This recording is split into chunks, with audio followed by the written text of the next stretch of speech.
A todos y bienvenidos a mi proyecto sobre la búsqueda de materia oscura con detectores de argón líquido. Cuando pensamos en la materia oscura, lo primero que se nos ocurre es un elemento misterioso en el fondo del cosmos que ni siquiera sabemos con certeza si existe. Bueno, pues la propia existencia de la materia oscura y su estructura interna nos plantea la resolución de dos preguntas físicas muy importantes. ¿De qué está formada toda la materia y cómo influye sobre los distintos componentes del cosmos? Y cómo está estructurado el universo y cómo va a evolucionar. Actualmente en la física nos encontramos en un momento en el que cada cosa que se descubre sobre la naturaleza del universo nos abre todavía más interrogantes. ¿Esto por qué es?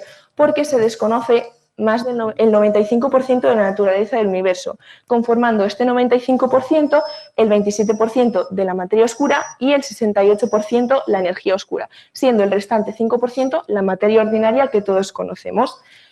Esto no quiere decir que no se sepan cosas sobre la materia oscura o si existe. La materia oscura sí existe y se conocen propiedades sobre ella, como por ejemplo su interacción gravitatoria con la materia ordinaria. Lo que sí que se desconoce es su estructura más interna. Gracias a las evidencias obtenidas en las últimas décadas se han podido desarrollar una gran cantidad de experimentos. En el día de hoy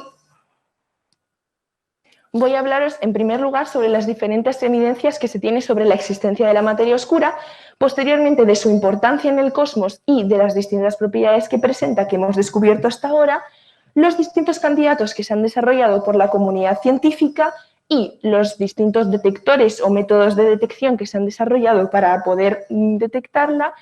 Y por último, me voy a concentrar en el experimento de argón líquido en búsqueda de una partícula concreta denominada WIMP. Aquí podemos observar una línea temporal que se concentra en el siglo XX, pero que también aparece en los siglos anteriores. En estos siglos, aunque no se realizó una búsqueda directa de materia oscura, sí que se empezó a sospechar de elementos en el cosmos invisibles que presentaban una cierta interacción gravitatoria con elementos que sí que eran visibles. En 1933, Zwicky se dedicó y fue el primer científico que intentó buscar esa materia oscura y de hecho consiguió ciertas evidencias científicas, pero que como los resultados eran realizados con cálculos erróneos, no fueron aceptados por la comunidad científica. Derivado de las leyes de Einstein surgen las lentes gravitacionales que lo que explican es que gracias a la interacción de la materia oscura se deforman los rayos de luz procedentes de objetos galácticos muy lejanos. En 1965 se realiza un mapeo del fondo cósmico de microondas, en inglés CMB, que muestra huellas de la materia oscura en el origen del universo. En 1970, probablemente una de las evidencias más importantes es realizada por una colaboración entre Vera Rubin y Ford mediante el estudio de las curvas de rotación de galaxia. ¿Por qué es importante la materia oscura? Bueno, pues uno de los factores más importantes de la materia oscura es que tuvo un papel decisivo en los orígenes del universo. ¿Por qué? Porque como su densidad es muchísimo mayor a la de la materia ordinaria, actúa como centro de acreción de materia ordinaria, formando las semillas de las primeras galaxias y de los supercúmulos de galaxias. Su función gravitatoria, como hemos podido observar antes en las curvas de rotación de galaxias y en las lentes gravitacionales, tiene una gran importancia. Y también su lucha contra la expansión del universo. Como se supone hasta ahora, la expansión del universo es producida por la energía oscura y la materia oscura, gracias a sus propiedades gravitatorias, actúa como efecto contrario. Dentro de sus propiedades que hemos descubierto hasta ahora, se encuentra con que es masiva, su velocidad es baja. Esto quiere decir que forma halos dentro de las galaxias, como hemos mencionado antes, presenta interacción gravitatoria, apenas interactúa con la materia ordinaria o consigo misma y su grado de desintegración es bajo. Esto lo podemos deducir dado que sus proporciones en el origen del universo y en sus proporciones actuales son prácticamente iguales. Se han desarrollado una gran cantidad de candidatos desde distintos puntos de vista teóricos. Los más Los más famosos son los componentes predichos por la relatividad general y las partículas que salen desde el modelo estándar. Las predichas por la relatividad general, las más famosas, son los primordial black holes, que son agujeros negros primordiales, que surgieron como candidatos gracias al estudio de ondas gravitacionales de colisiones de agujeros negros masivos. Estos agujeros negros masivos todavía no se sabe si son tan masivos por la existencia de materia oscura en ellos o por la materia, o que son simplemente agujeros negros de materia ordinaria extremadamente masivos. Cuando hablamos de hipótesis procedentes del modelo estándar, primero tenemos que decir qué es el modelo estándar. Bueno, el modelo estándar es la teoría cuántica de campos relativistas que lo que define es las distintas partículas que conforman la materia ordinaria y cómo interactúan estas entre ellas. Las hipótesis son acciones y WIMPs. ¿Qué es un WIMP? Bueno, primero, WIMP es Weakly Interacting Massive Particle y es una ruptura de la simetría de estas partículas que se denomina supersimetría. Una de las partículas más famosas predicha por estas teorías supersimétricas es el neutralino. Entre los distintos experimentos destacan varios que me gustaría mencionar, uno de ellos siendo LHC, que es un acelerador de partículas del complejo de CERN, que muchos lo conocerán porque tuvo una gran importancia en el descubrimiento del bosón de Higgs, que lo que busca es, desde la colisión de protones, producir materia oscura. AMS-02 es un detector espacial que lo que busca es detectar rayos espaciales que demuestren desintegración de materia oscura. Dama Libra es uno de los experimentos más conocidos que ya ha obtenido resultados, pero que se duda de su veracidad actual. Y por último, DarkSide, que es una colaboración mundial que está en búsqueda de estas partículas que he dicho antes, denominadas WIMPs, con detectores de argón líquido.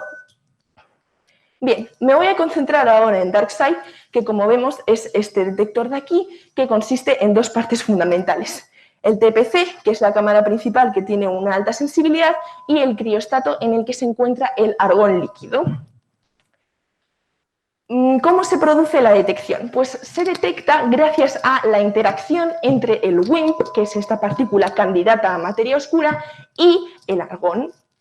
Se utiliza argón líquido porque al ser mucho más denso que el argón gaseoso hay mayor probabilidad de que se produzca esta interacción. Bueno, cuando el WIMP llega al detector, lo que va a realizar es una ionización de este argón y el argón, al desionizarse, va a emitir luz. Esta luz se va a emitir a 128 nanómetros. Si estamos familiarizados con el espectro de luz, sabemos que el espectro visible se encuentra entre los 400 nanómetros y los 700 nanómetros. Esto quiere decir que al encontrarse esta luz a 128 nanómetros no es visible. Para solucionar esto y poder ser capaces de detectar esta luz, se va a posicionar un compuesto denominado TPB en las paredes del detector interior que van a encargarse de transformar esta longitud de onda a una frecuencia detectable. Esta luz luego se va a detectar por los silicon PNs. El detector tiene determinadas características, siendo una de las más importantes que está relleno de argón 40 líquido subterráneo de baja radioactividad, y la importancia de este argón la vamos a comentar más adelante. También cabe destacar que el sistema externo, actúa tanto como criostato para mantener este argón líquido como veto para poder distinguir los distintos eventos, sean producidos por WIMPs o sean producidos por otras partículas. Como acabo de decir, los eventos, las interacciones de luz del argón pueden ser producidos tanto por WIMPs o por otras partículas distintas definidas por el modelo estándar. Entre ellas, las más famosas son los muones, los electrones y los neutrones. Los muones son fácilmente distinguibles, ya que al provenir de rayos cósmicos tienen una energía tan elevada que es muy fácil después en el análisis electrónico distinguir las señales de luz producidas o por un WIMP, electrones o neutrones, o por los muones. En cambio, los electrones y los neutrones tienen unas señales de luz más parecidas y por eso tenemos que adoptar posteriormente otras medidas para reducir esta incidencia de estas partículas. Los electrones provienen de la desintegración beta del argón y los neutrones de la emisión de partículas alfa por metales pesados como el uranio o el torio. ¿Cómo evitamos o reducimos la incidencia de estas partículas? Bueno, pues para ello se van a utilizar materiales radiológicamente puros en la construcción del detector. Y también se va a utilizar argón 40 líquido subterráneo para evitar esta desintegración beta, ya que se produce por isótopos. Una vez tenido en cuenta este background y establecidos estos métodos para poder reducir, vamos a introducir una red electrónica dentro del detector. Esta red electrónica está constituida por una malla de cobre que se extiende verticalmente dentro del detector. ¿Qué va a hacer esta malla de cobre? Cuando se ioniza el argón, lo que va a hacer acoplar esos electrones y los va a llevar a la parte superior del detector, produciendo una segunda señal en una región que se llama gas pocket. Gracias a esta segunda señal, lo que se va a conseguir es localizar geográficamente dónde se ha producido este evento. Junto a esto, junto al volumen fiducial que se va a establecer posteriormente, lo que vamos a conseguir es poder diferenciar mejor entre los eventos producidos por neutrones y los eventos producidos por WIMPs. Una vez se tiene el detector, se ha establecido todo, se deja reposar y se deja que sucedan los eventos durante una serie de años. Después se analizan todos los eventos obtenidos en una gráfica F90 intensidad de señal. F90 es un número que es un cociente realmente que nos indica la intensidad de señal producida en los primeros nanosegundos de la interacción. Y esto se compara con la señal total. Aquí en este gráfico lo que observamos es que tenemos por una parte la señal del electrón y por otra parte la señal producida por los neutrones o los WIMPs. Esto se observará en un futuro y es lo que se predice que se va a observar porque realmente no se ha observado todavía. Como podemos observar, los neutrones y los WIMPs van a producir el mismo tipo de señal. Entonces, ¿qué vamos a tener que hacer? Establecer un área fiducial que nos va a permitir aumentar la pureza de la muestra, que quiere decir que vamos a poder estar más seguros de que los eventos que obtengamos vayan a ser de WIMPs. ¿Qué inconveniente tiene esto? Que a mayor pureza que tengamos de muestra, menor eficiencia total va a tener el detector. Para poder decidir qué área fiducial se establece o qué datos se van a poder obtener del experimento, se hace un análisis estadístico. En este análisis estadístico se van a considerar dos hipótesis distintas, H0 y HI. H0 lo que considera es que todo lo que sucede en el experimento está justificado por el modelo estándar. HI también va a incluir ese modelo estándar, ya que todos los eventos de background que sucedan tienen que estar justificados por el modelo estándar, pero lo que va a indicar es que hay parte del experimento que no se puede justificar con el modelo estándar, ante lo que nos encontraríamos ante una nueva física. Aquí hay una gráfica que se realiza con diversas fórmulas estadísticas que va a depender de varios factores. En primer lugar, del número de eventos que se obtenga en todos los años que va a estar activo el detector. En segundo lugar, la masa que tiene ese WIMP, porque esta es una masa que todavía no está definida. Y en tercer lugar, la sección eficaz. Aquí podemos observar distintos resultados obtenidos de otros experimentos y cómo poco a poco nos vamos acercando ante una zona a la que probablemente podamos llegar a decir que nos encontramos ante una nueva física y que hemos encontrado la estructura más interna de la materia oscura. De aquí llegamos a determinadas conclusiones. En primer lugar, creo que todos podemos estar de acuerdo que la búsqueda de la materia oscura actualmente es uno de los mayores retos de la física. También que se está realizando un gran esfuerzo, tanto teórico como experimental, como hemos podido observar en todos los experimentos que se están llevando a cabo, para conseguir averiguar la naturaleza de la materia oscura y, por lo tanto, también la naturaleza del universo.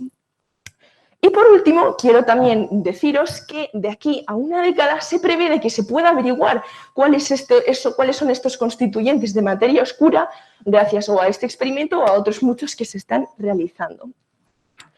De aquí quiero hacer un pequeño inciso recordándoos que, por ejemplo, la materia oscura lo que muestra es que aunque no haya pruebas, que aunque haya una ausencia de pruebas, eso no quiere demostrar que eso es prueba de ausencia, como dijo el científico Carl Sagan. Ahora sí, quiero concluir agradeciéndoos a todos enormemente por escucharme hablar sobre un tema que a mí personalmente me parece fascinante. Quiero agradecer enormemente a Gema y a Pablo por vuestra gran ayuda en este proyecto que sin vosotros no hubiese podido llevar a cabo, y también a mi familia y a mis amigos por todo el apoyo, sobre todo psicológico, que me han dado al realizar este proyecto.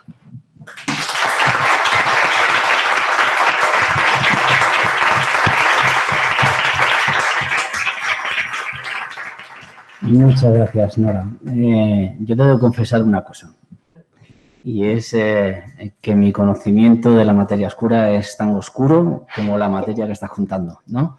También te digo una cosa, lo has contado con una solvencia tal que francamente ahora mis compañeros podrán corroborarlo o no, pero la solvencia la tienes, y por tanto me ha gustado mucho la forma como lo has contado. ¿Tenéis alguna pregunta? Sí. Bueno, y me presento, que no me conoces, soy Inmaculada Morillas. Sí, a mí me ha encantado también el trabajo, en el sentido que trata un tema interesantísimo y he aprendido mucho, sobre todo de lo del tema de la detección de los WIMPs. Sí me han quedado dudas en su lectura, hay como alguna cosa que no está muy explicada y alguna incluso es como la base de la hipótesis por la que se postula la existencia del WIMPs y de los axiones, que es el tema de las simetrías y las supersimetrías. ¿A qué te refieres con simetrías o a qué se refiere la física? Pues, a ver, en este tema no me he metido mucho en exceso porque es un tema extremadamente complejo para el que hay que tener bastantes conocimientos físicos para poder tocarlo, pero sí que lo que he llegado a entender es que en el modelo estándar, dentro de esta tabla, hay una cierta simetría, sobre todo dentro de los quarks, que son las partículas que conforman los protones y los neutrones, y que para que se dé lugar a este WIMP lo que tiene que suceder es que se rompa esa simetría y que dé lugar a una llamada supersimetría. ¿Y qué significaría esa supersimetría? Pues quiero entender que es el nombre que se le da por, supongo que es que esto no me he metido mucho en esto porque era un tema extremadamente complejo. Ajá. Y otra duda que me quedaba, porque aunque realmente la investigación es sobre todo cómo detectar los WIMPs, los axiones exactamente, o sea, ¿eso qué son? Porque los citas también en el trabajo como una ruptura de la simetría de los quarks, pero no me queda claro ahí el lugar de los axiones o qué son. Pues son también unas partículas parecidas a los WIMPs en el sentido de su procedencia, de la ruptura de pues, esa simetría que existe entre las partículas del modelo estándar. Vale. Bueno, y una cosita solo, es más sobre el desarrollo del trabajo. A la hora de terminarlo, ¿al final has estado apresurada o te has visto con tiempo para revisarlo y demás? Sí que me pilló un poco... Sí, de tiempo me pilló un poco apresurada, efectivamente. A mí me ha gustado mucho, no lo quiero decir tampoco en tono pero sí es cierto que veo como algunas cosas que les ha faltado un poquito de revisión. Por ejemplo, cuando hablas de la desexcitación del argón y de la recombinación, en la recombinación parece que pones una desexcitación también, o sea, aparece el átomo excitado, le sumas un electrón y se obtiene el átomo neutro. Debería ser partir del catión, sumarle el electrón y obtener el átomo neutro. O sea, tiene como algunos pequeños fallos, alguno también pues en la redacción. O sea, me da la sensación al final un poco como apresurado, que a lo mejor le has dedicado tiempo a leerlo y es un tema muy complejo de entender, pero te ha faltado ahí una pequeña revisión final del texto. Pero por lo demás, muy bien. Gracias. Además, es un tema que a mí me resulta muy atractivo. Y he aprendido mucho leyendo, o sea, yo estas cosas, por ejemplo, todo lo de la detección del argón líquido no lo desconocía por completo. En ese sentido te lo agradezco porque me has aportado. Bueno, por mi parte ya nada más. Sí. ¿Por qué no? Ya que insistes, los dos. Buenas tardes a todos, buenas tardes Nora, enhorabuena por el trabajo realizado y por la presentación. Gracias. Y pues ya que estamos, yo voy a hacerte una pregunta pues como mucho más básica, porque yo veo también mis reportajes ahí en la televisión y esas cosas y veo que todos los físicos hoy en día tienen muy claro que existe esto de la materia y la energía oscura. Y dicen que existe, porque hay unos efectos gravitacionales, pero a mí realmente a un nivel simple todavía nadie me ha contado muy bien en qué evidencias reales se basa la existencia de la materia oscura. Vale, Sí. pues hay distintas evidencias de orígenes distintos que demuestran esta existencia de la materia oscura a efectos gravitacionales, que es la única evidencia que actualmente se ha podido constatar, Y una de las más famosas es la del estudio de curvaturas de rotación de galaxias. Aquí lo que se puede observar es que cuando observamos un supercúmulo o una galaxia que están muy lejanas, la mayoría van a presentar un haz muy concreto, que es una curva así, que realmente esa no sería su forma si lo viésemos desde un punto de vista más cercano. Entonces, para que esta curvatura se produzca de manera tan exagerada, se consideraba con la materia ordinaria, pero que no era suficiente cantidad de materia como para producir toda esa deformación de materia que es predicha, esa deformación de materia, por las teorías de Einstein. Entonces, Vera Rubin lo que hizo fue realizar un estudio en las velocidades de las galaxias para ver si coincidían con las que se habían predicho de análisis, por ejemplo, del efecto de Doppler o de las leyes de Newton, y lo que vio es que no coincidía teniendo en cuenta solo la materia ordinaria, las velocidades predichas con las velocidades que luego ella obtuvo al hacer su estudio. Entonces, que tenía que haber una gran cantidad de masa, pues que es la materia oscura. Muchas gracias. Más preguntas. Vale, entonces eso sería la materia oscura, que bueno, que oscura, no sé yo si es muy oscura o no. La materia oscura simplemente es que no se puede ver, que hay algún físico que diría que en realidad es materia transparente más que oscura, ¿no? Sí. Luego la particularidad del argón el yo no sé muy bien, es un gas noble por ahí, sí, licuado, y tiene diferentes isótopos, puede ser. Sí. Pues, ¿Y por qué usas en particular?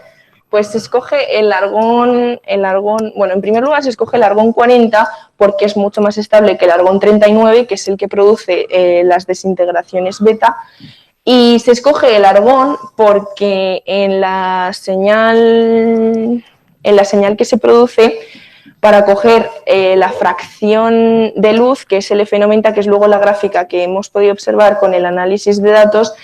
Si cogemos otro gas noble, por ejemplo el xenón produce el centelleo en 1 o 2 nanosegundos, lo que no nos permite realizar una fracción que nos va a permitir analizar las distintas fases y poder distinguir qué eventos se producen por el electrón o qué eventos se van a producir por un neutrón o por el WIMP.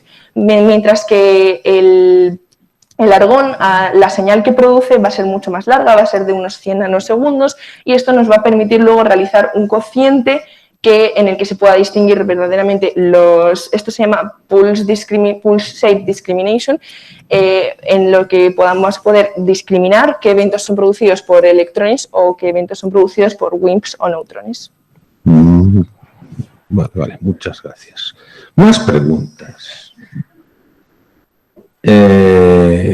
Al final había una gráfica ahí con unas curvas. Sí. ¿Puedo ver yo eso? Esta va a ser la del medio. Qué bonito. Esa. Yo es que desde aquí, desde el lado 1, abajo, ¿qué es lo que se representa? Cuando se llega a una nueva física. Bueno. ¿Y en el otro lado? ¿Qué otro lado? Ah, no, ¿dices esto?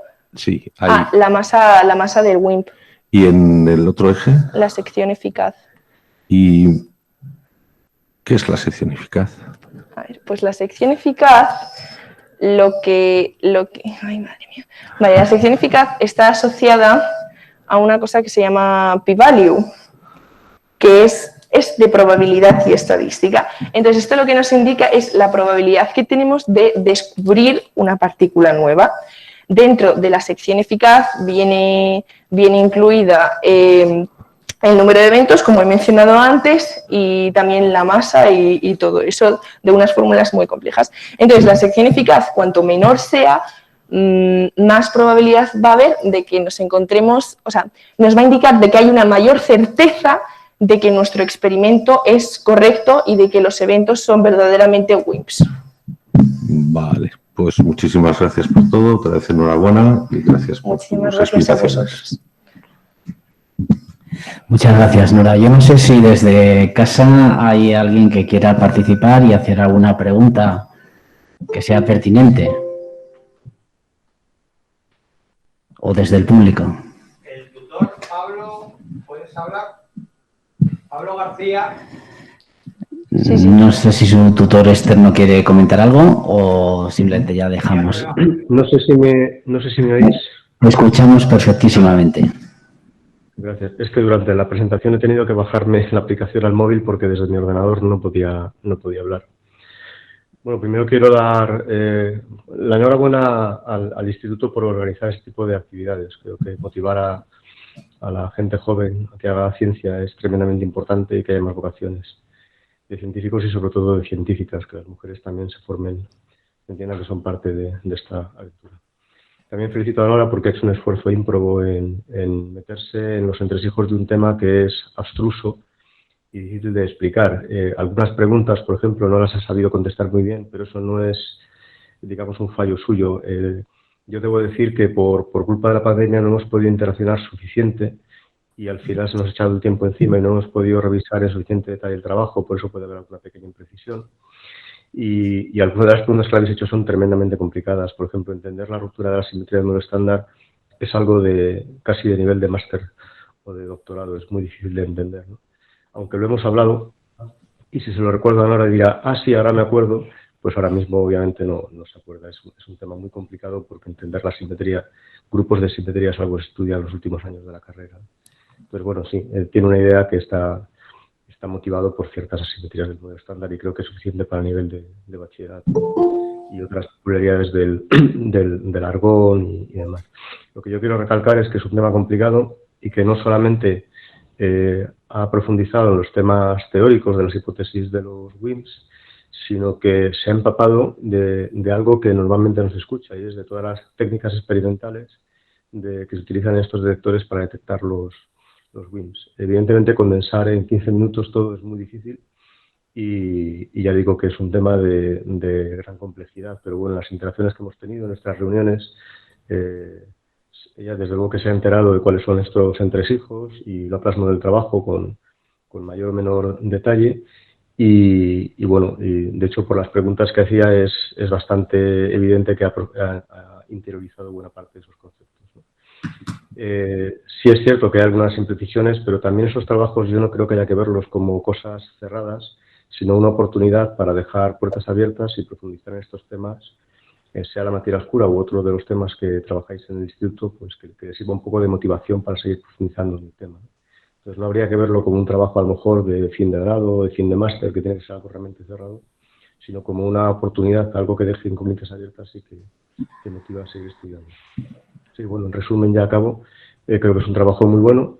Creo que ha habido circunstancias este año que nos han afectado a todas las personas, tanto a nivel laboral como a los estudiantes, y quizá las cosas a lo mejor no han quedado tan redondas y cerradas como nos habría gustado, pero aún así yo creo que el trabajo ha quedado razonablemente bien. Bueno, felicito a Nora y a Gemma, que también ha sido partícipe de este trabajo. Así que felicidades.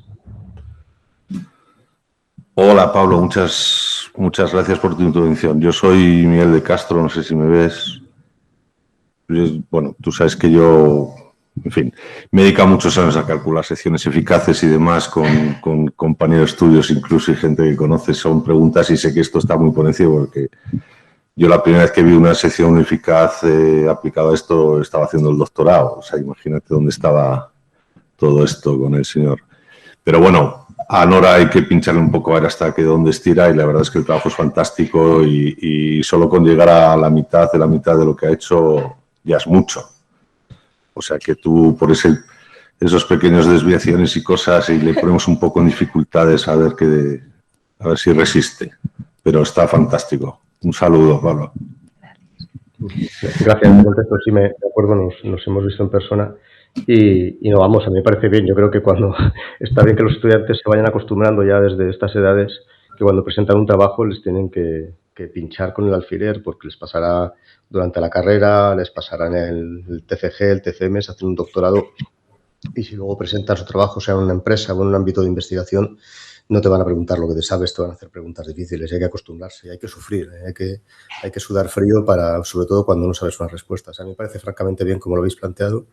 Las preguntas me han parecido muy oportunas y está muy bien todo, la forma en la que tenéis organizado, sobre todo para que los estudiantes y las estudiantes se den cuenta de cómo se trabaja en este ámbito científico. O sea, creo que os felicito realmente por el trabajo que estáis haciendo. Muchas gracias, Pablo, a ti también, por todo tu trabajo y la dedicación con esta alumna, que también la quiero felicitar. Ha salido bastante airosa, ¿de acuerdo? Pues nada, muchísimas gracias a todos y pasamos a la siguiente exposición. Gracias.